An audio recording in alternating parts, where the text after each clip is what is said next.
Key elements that triggers guest number one to withdraw from authenticity and embody a more presentable persona are specifically tied to how people treat him.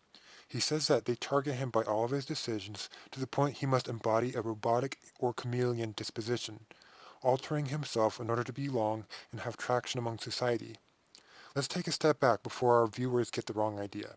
At this point, the information provided may be factual and absolute truth. However, the individual may digest or regurgitate what is learned.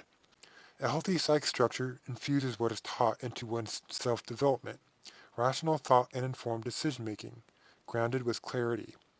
A dysfunctional psych structure isolates what is taught from one's state of mind, irrational thought and unorthodox decision-making, ungrounded with a dirty lens.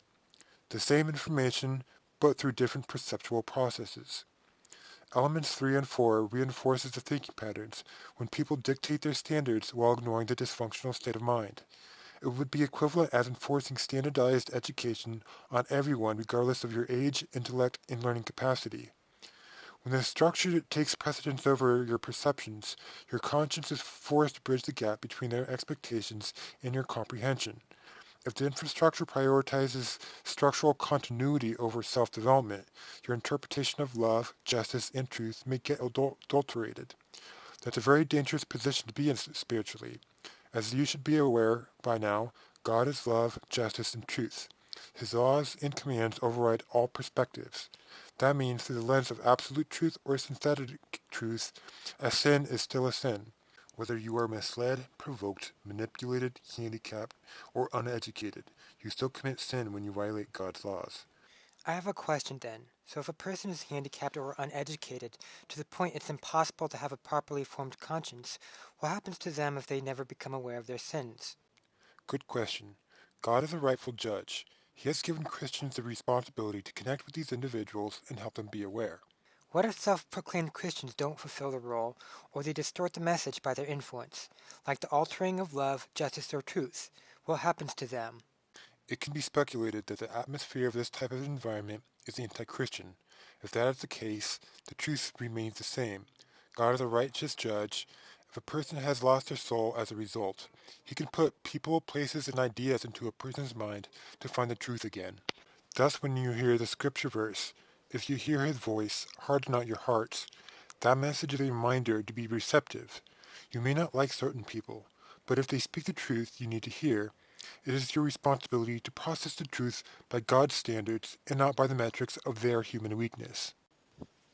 Now, while we're on the topic of altered love, justice, and truth, let's address the underlying element that influences an environment to be unhealthy. Before there was technology, people actually spent more time together. There were less distractions, less exposure, and less materialism. Home was the safest place on earth when a family puts God first. Families would stay intact and children wanted to have God in their life because they recognized his love and blessings. They experienced true peace and spiritual fulfillment when they listened to his voice. But here we are, saturated with digital noise and distractions. It is said that demons enter the home at any point a person comes in contact with evil messages, curiosities, or cultural trends.